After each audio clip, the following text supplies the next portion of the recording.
नमस्कार, स्वागत है आप सभी का एजुकेशन मंत्रा में। दोस्तों 12,460 शिक्षक भर्ती संबंधी एक बड़ी अपडेट निकल के आ रही है। काउंसलिंग संबंधी जो आदेश है वो निर्गत हो चुका है और स्पष्ट हो चुका है कि काउंसलिंग में कौन प्रतिभाग करेगा और किसको नियुक्ति पत्र मिलेगा, और साथ ही साथ शपथ पत्र के प्रारूप को भी यहाँ पर अटैच किया गया है।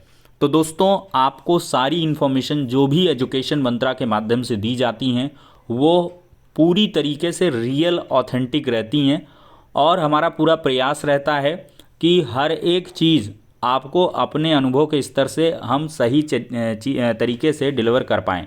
तो इसी क्रम में दोस्तों जितनी भी बातें आपको बताई गई हैं हूबहू सचिव साहब ने अपने पूरे विस्तृत आदेश में लिख दी हैं।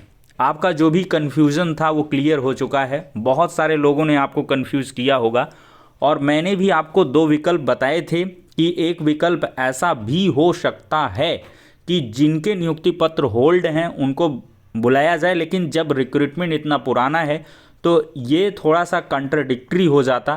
तो इसी वजह से अब ओपन टू ऑल सबको काउंसलिंग में पार्टिसिपेट करने के लिए बुलाया गया है।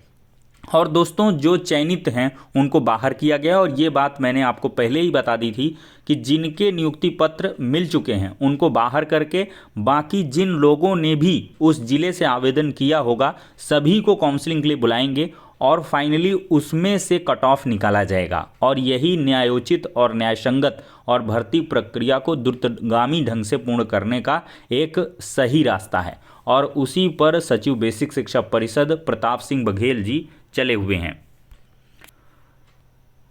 तो यहाँ पर दोस्तों आप लोग देख सकते हैं सचिव उत्तर प्रदेश बेसिक शिक्षा परिषद की तरफ से 24/12/2023 का ये लेटर है, और आज ये डिस्प्ले हुआ है।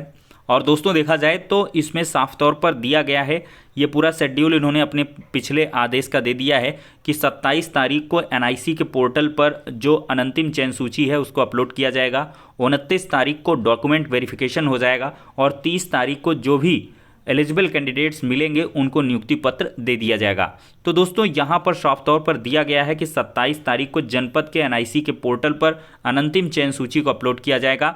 और दोस्तों ऐसे अभ्यर्थी जिनको पूर्व में नियुक्ति पत्र दिया जा चुका है उनको छोड़कर अन्य अभ्यर्थियों के शैक्षिक प्रशिक्षण अभिलेखों की जाँच की जाएगी। शैक्षिक प्रशिक्षण अभिलेखों की जाँच में अहर पाए गए अभ्यर्थियों को जनपदीय चयन समिति के अनुमोदनोपरांत नियुक्ति पत्र निर्गत किया जाएगा। तो दोस्तों सिंपल और आसान भाषा में बताएं तो आपको 29 तारीख को काउंसलिंग करानी है। आपने जिस जनपद में भी आवेदन कर रखा होगा तो वहाँ की एक सूची आ जाएगी, अनंतिम चयन सूची, और उसमें आपका नाम होगा। जिसका नियुक्ति पत्र पहले से मिल चुका है उनको छोड़ करके उनका नाम हो जाएगा, और उनमें लिखा भी रहेगा पहले से नियुक्ति पत्र निर्गत है। और जिनको नहीं मिला है तो मान लिया 100 सीटें हैं, 100 में 90 के नियुक्ति पत्र मिल चुके हैं, तो इन 10 सीटों के लिए काउंसलिंग कराई जाएगी। 10 बची हुई सीटों के लिए काउंसलिंग होगी।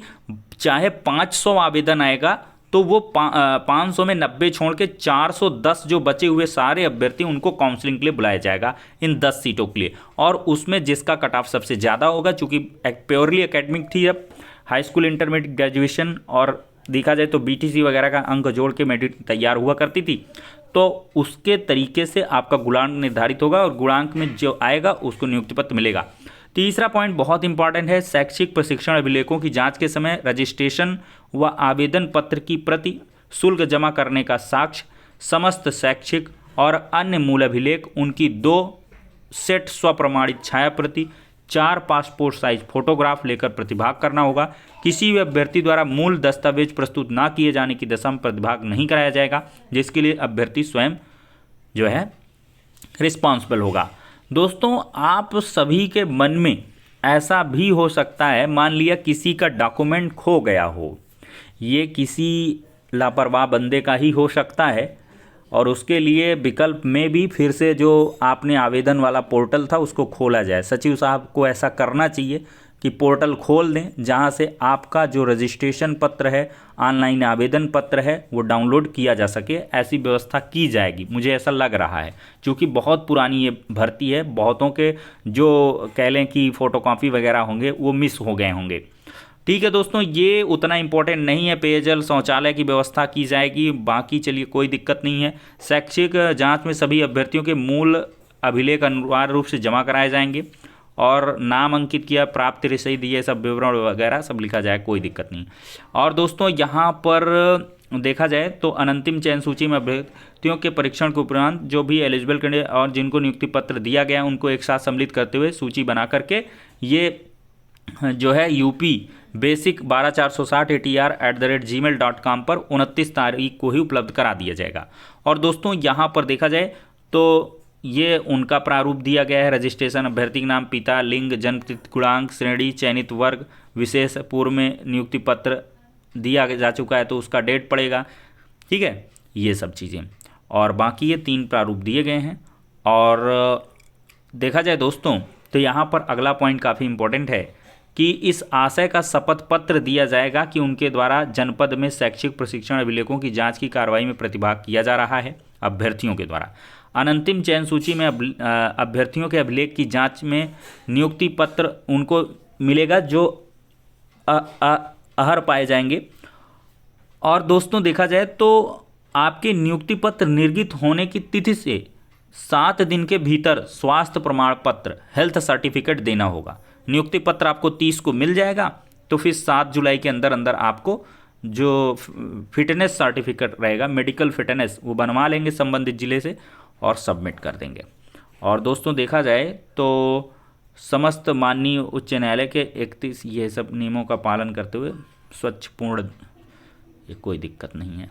और दोस्तों यहाँ पर वेबसाइट आपको दे दी गई है, ज़िले का नाम और वेबसाइट, यहाँ से आप लोग अनंतिम चयन सूची को अपलोड कर पाएंगे, ठीक है, आप डाउनलोड कर पाएंगे। 27 तारीख को अपलोड हो जाएगी, देर रात तक, शाम तक, तब आप लोग डाउनलोड कर लीजिएगा और उसके आधार पर आप लोग काउंसलिंग में पार्टिसिपेट करिएगा।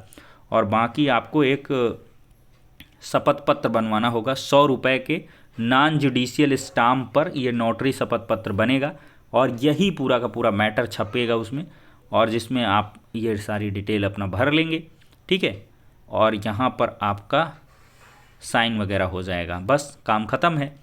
और काउंसलिंग में मूल दस्तावेज़ की प्रति आपको ले जानी है और उसके साथ ही साथ 2 स्वप्रमाणित प्रतियां, मतलब फ़ोटो कापी की, जिसमें रजिस्ट्रेशन, फाइनल आवेदन हो गया, समस्त आपके पत्राजात हो गए, उनका हो गया, जाति, निवास, ये सब आप रख लेंगे, ठीक है। बाकी कुछ है नहीं, 4-6 पासपोर्ट साइज का फ़ोटो ले लेंगे। और इसके बाद आप क्या करिएगा कि कम से कम 4 सेट में तैयार रखिएगा अपने सारे डॉक्यूमेंट्स, ठीक है। बाकी कोई ख़ास बात नहीं है। चलिए, काउंसलिंग के डॉक्यूमेंट्स का मैं सेपरेट वीडियो बना दूंगा कि किस क्रम में क्या कुछ रखा जाएगा और कौन कौन से आपको डॉक्यूमेंट्स फाइल में लगाने हैं, उसकी आप लोग तैयारी कर लीजिए। और ये शपथ पत्र आप कल वर्किंग डे है तो बनवा लीजिए आराम से, कल की डेट में, परसों बनवा सकते हैं, ठीक है। क्योंकि आपको 29 तारीख को काउंसलिंग करानी है तो 28 तक में आपका बन जाना चाहिए। 29 को भी बनवा लेंगे, कोई दिक्कत नहीं, लेकिन आपाधापी होती है, जल्दबाजी रहती, दिक्कत पड़ती है, ठीक है दोस्तों। तो ये हो गया आज का इंपॉर्टेंट वीडियो। पसंद आया तो लाइक एंड शेयर करें और चैनल पर नए हैं तो सब्सक्राइब अवश्य करें। कम से कम 12460 वाले सब्सक्राइब करके रखें, लगातार आपको इन्फॉर्मेशन इस चैनल के माध्यम से दी जाएगी। और दोस्तों कल की डेट से जो आपके जिलेवार जो विज्ञप्तियाँ हैं वो भी आनी शुरू हो जाएंगी, ठीक है दोस्तों। नेक्स्ट वीडियो में मिलते हैं।